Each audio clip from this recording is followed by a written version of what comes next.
She knew the rules. She upheld them. But when an arrogant officer stopped her and ignored who she was, things turned dangerous, until karma struck back hard. The highway stretched ahead, nearly deserted, just a single road cutting through the shadows of night. Streetlights flickered past, their glow glinting off the polished black car cruising steadily in the right lane. Veronica Caldwell had been driving for an hour, her mind still racing from the secret meeting she'd just left. As the newly appointed FBI director, her days were relentless, her nights even more so. But she thrived on pressure. What she wasn't ready for was the sudden burst of red and blue flashing in her rearview mirror. Her hands instinctively gripped the wheel tighter. Speed, 65. Not a mile over. No weaving. No traffic violations. Still, the patrol car remained glued to her bumper. She exhaled slowly and signaled, guiding the car to the shoulder. Routine, she told herself. She'd worked with officers her entire career. She knew the procedure inside out. But as the cruiser rolled to a stop behind her, an unease curled in her gut. Something was off. The officer took his time. Too much time had passed. Veronica adjusted the rearview mirror, watching. Finally, the officer stepped out.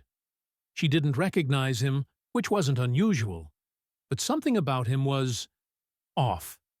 His gait was stiff, almost aggressive. His left hand hovered near his holster, while his right swung a flashlight, slicing through the dark as he neared her window. She rolled it down and kept both hands visibly on the wheel. "Good evening, officer," she said, her voice calm, professional. The flashlight's beam hit her face and lingered. Too long. "License and registration." No greeting, no explanation. Veronica suppressed a sigh. This wasn't protocol. "May I ask why I was stopped?" she asked, keeping her tone even. The officer smacked his gum, eyes locked on her far longer than necessary, then repeated flatly, "License. Registration." She didn't move. That same gut instinct, the one that had saved her life more than once, tightened in her chest. This wasn't a routine stop. "I'm reaching for my bag on the passenger seat," she said clearly. No response. Slowly, deliberately, she retrieved her wallet and held out both her driver's license and FBI badge. The officer didn't take them. His eyes flicked over the ID, then locked back onto hers. Cold, unblinking. His face remained blank. "FBI, huh?" he said flatly. She nodded once. "Yes, sir." A pause. Then, "Step out of the car." The words weren't loud, but they hit like a punch. Veronica blinked. "Excuse me?" The officer took a step back, his right hand drifting closer to his weapon. "Step out." The air thickened, pressing on her chest. She had followed every rule. She'd identified herself. There was no reason for this. Yet the officer stood there, treating her like a threat. She had seen this before, not in person, but in body cam footage and written reports. Encounters gone wrong, power misused, innocence ignored. She would not become a headline. Her pulse stayed steady, but her thoughts moved fast. She knew how fast control could slip away. But she also knew how to hold her ground. Before she could speak again, the officer's patience snapped. He reached for the door handle. And that's when it hit her. This wasn't a traffic stop. This was something else. Something deliberate. But Veronica Caldwell wasn't a woman ruled by fear. Her entire career had prepared her for moments like this. She wouldn't go down quietly. The sharp click of the door unlocking sent a jolt of clarity through her. Not fear, just razor-sharp focus. Veronica's left hand shot out, gripping the inside door handle before Officer Daniel Carnes could pull it open. "Sir, step back," she said, voice firm, steady. "You're violating procedure." Carnes didn't budge. His hand stayed on the handle, knuckles whitening with pressure. "I said, get out of the car." The anger in his voice cracked through the night, raw, authoritative, and wrong.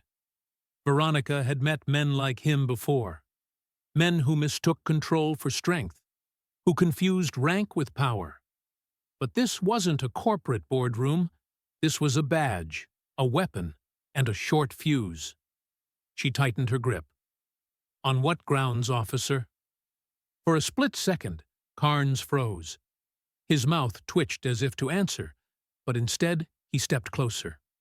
Too close. The flashlight jerked upward, blasting light directly into her eyes. "I don't owe you an explanation," he snapped. Veronica didn't blink. "Actually, you do." The light stayed fixed, but his jaw locked in irritation. "Lady," he growled, "I don't care who you work for." Her pulse didn't waver, but she felt the shift. This wasn't about protocol anymore. This wasn't even about the law. Carnes didn't want compliance. He wanted fear. And fear? Fear was something Veronica Caldwell refused to entertain. "Then let's call your boss and see if he cares," she said coolly. That did it. The flashlight dropped. His free hand slammed onto the roof of her car with a bang that echoed down the empty highway. "I said, get out." The sound vibrated through the metal, but Veronica didn't flinch. For the first time, her eyes flicked to his badge. Dr. Carnes. She filed it away like evidence. She wouldn't forget that name. Her fingers itched to reach for her phone, but she knew better. Sudden moves could get her killed. She'd seen it happen too many times. So she kept her hands in plain sight and locked eyes with him, giving him the same unwavering stare she'd used on suspects across interrogation tables. The one that made grown men confront the truth they buried. "You're making a mistake, Carnes," he barked a humorless laugh. "The mistake was thinking you could boss me around." That's when she saw it, his hand, twitching near his gun. He was thinking about it. The air thickened with danger. Then, red and blue strobes lit up the night. Another patrol car pulled up, tires crunching to a stop. Relief flickered in her chest. Another officer meant a second set of eyes. It meant protocol, oversight, witness, safety, procedure, until she saw him. A second cop stepped out, tall, broad, slow-moving, no name tag, no urgency. And Carnes didn't even look back. That told her everything. This wasn't backup. This was reinforcement. For him. The second officer strolled up beside Carnes, his eyes flicking between them before settling on Veronica. "Problem here?" he asked. Carnes smirked, casual now. "Just handling an uncooperative driver." Veronica didn't answer right away. She was weighing her options, and they weren't good. Outnumbered, outmaneuvered, and Carnes knew it. The second officer stepped closer. "Ma'am, step out of the car." Not Director Caldwell, not even Miss Caldwell. Just ma'am, a dismissal dressed as civility. She'd faced danger before. Gunfire in foreign cities. Failed operations in hostile zones. But this was different. This was home. And tonight, home felt just as deadly. She took a slow breath, steadying her pulse. One wrong move, and she wouldn't be the one writing tomorrow's report. They would. And it wouldn't be honest. The second cop shifted subtly, stepping just behind Carnes, closing ranks, a silent show of allegiance. This wasn't about law. This was about control. Veronica's fingers stayed fixed on the wheel. Her mind raced. If she resisted, they'd force her. If she obeyed, they'd own the narrative. No good moves, no clean exits. "Ma'am?" the second officer repeated, his voice smooth, oily, like someone already writing her downfall in his head. "Step out. Now." Veronica exhaled slowly, draining the tension from her body like venom. Her heart remained steady. even as every instinct screamed. She'd negotiated with warlords, talked bombers down with nothing but words. This wasn't new. Control was survival. She moved deliberately, like syrup pouring over stone. One hand raised, visible. No sudden moves, no missteps. Carnes shifted slightly, instinctively stepping back. As her feet hit the pavement, the cold slapped her skin. Sharp. Real. It ignited the heat already simmering in her chest. Now she was out. Now she was exposed. Carnes loomed close, his stance angled to block the cruiser's dash cam. The second cop stayed behind her, cutting off retreat. Coordinated. Too smooth. They'd done this before. "Turn around," Carnes snapped. Veronica didn't budge. "You still haven't told me why I'm being detained?" "Reasonable suspicion," he spit, as if the words were enough. "What suspicion?" He grinned.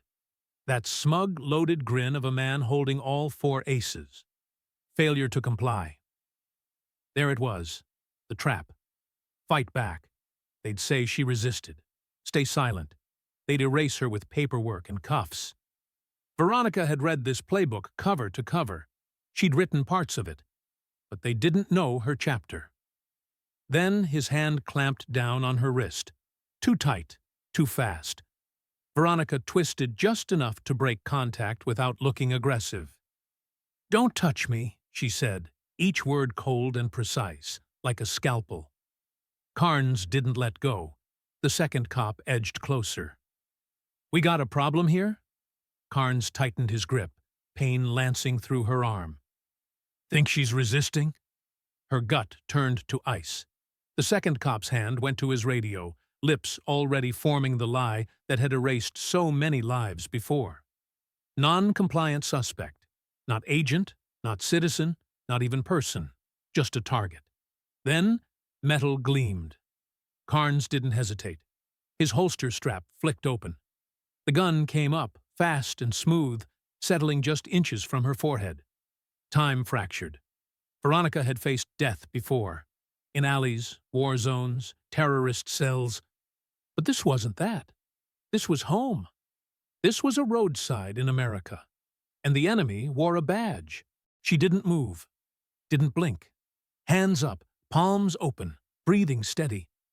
Her body screamed to react, but instinct told her, "Don't.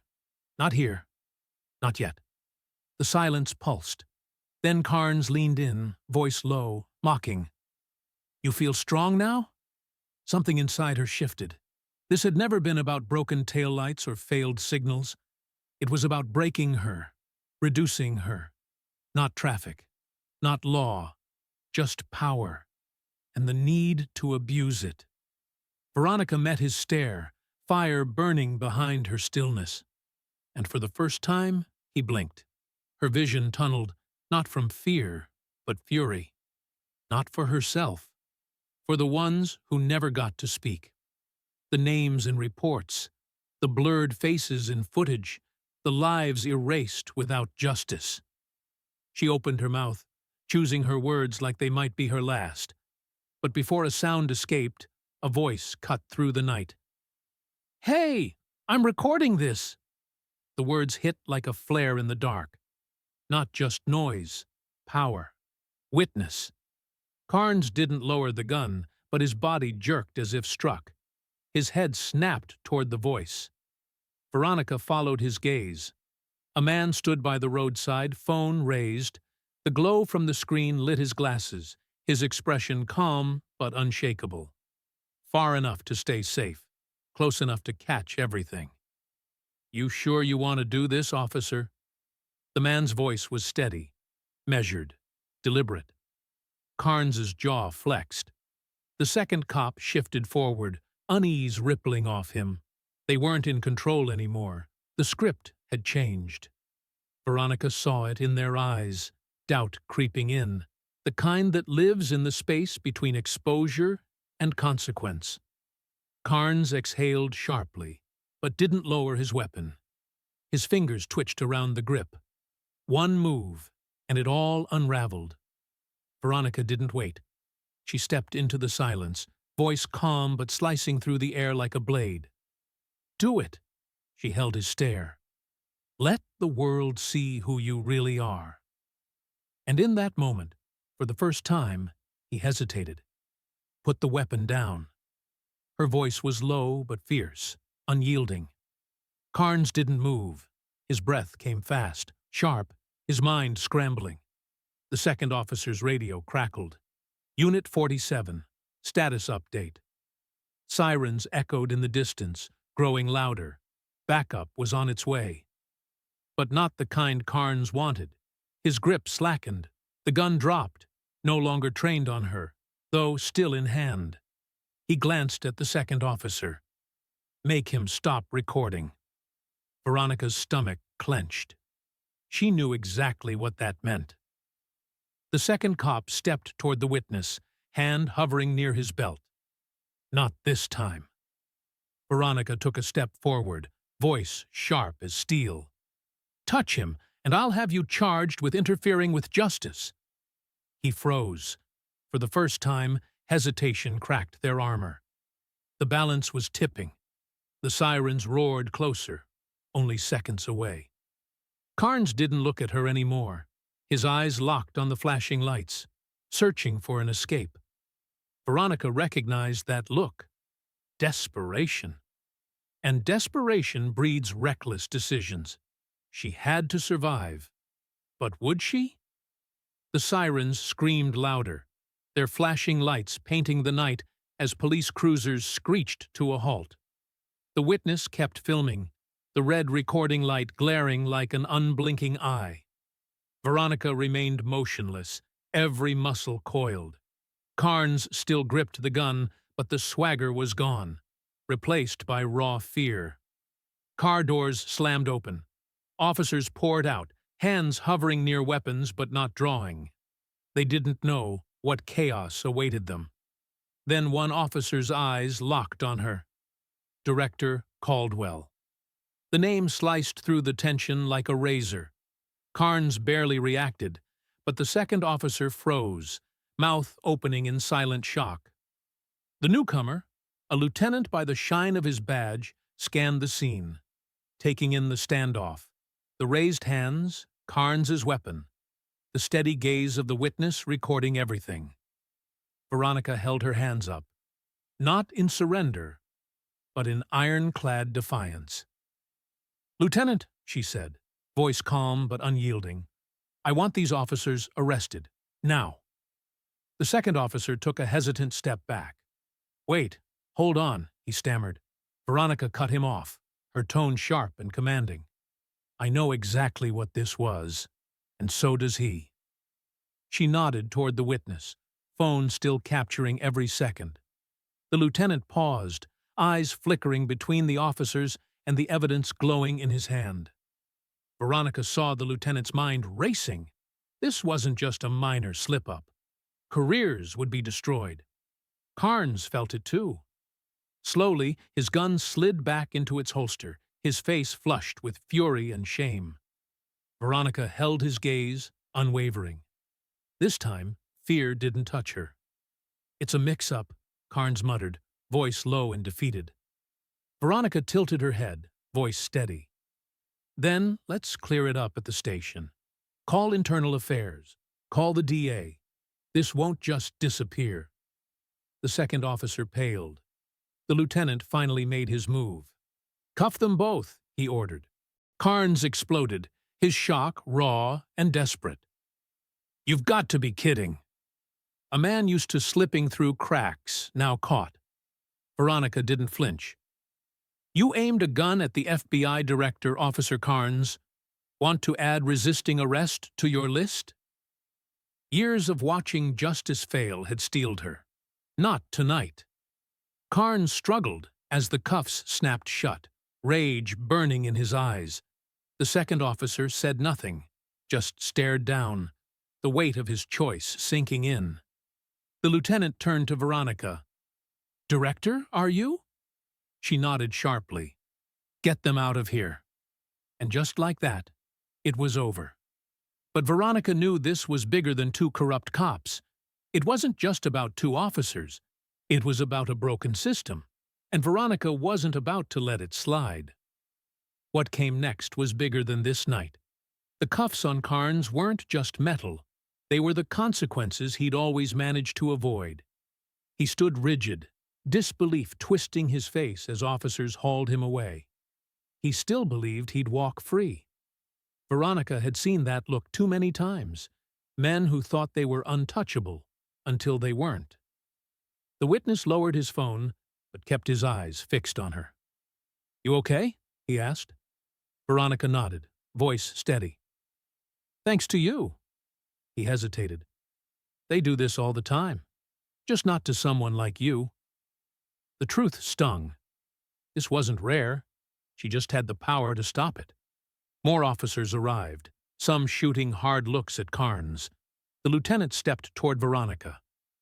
"Director Caldwell, do you want to file charges yourself, or—" Veronica shook her head firmly. "This isn't personal. It's bigger than me. I'll file the report tomorrow. Internal Affairs needs to handle this." The lieutenant sighed, reluctant but respectful. "Understood." She wasn't finished. "I want their full records. Every complaint, every investigation. No stone left unturned." He paused, meeting her icy stare, and knew better than to argue. "If you think I'll let this get swept under the rug, you don't know me." He gave in. This wasn't about one traffic stop. It was about all the ones nobody saw. The video spread like wildfire. By morning, the Justice Department had launched a full investigation. Carnes lost his badge and faced charges. His partner was suspended. The police department released a carefully worded statement. But the truth was out, and it carried weight. Veronica sat in her office, hands folded, watching the news unfold. She knew what came next. The calls, the speeches, the fake outrage from those wishing she'd stayed silent. But she wasn't backing down. Her phone buzzed. An unknown number. She answered. "Director Caldwell." A brief pause, then the witness's voice. "Just wanted to say, thanks. Most people wouldn't do this." Veronica leaned back, eyes distant. "Most people don't have the power to." A quiet pause, then softly. "But I do." For the first time in years, she felt something like hope. Justice doesn't happen in silence. It happens when people speak up. If this story matters to you, share it. Speak out.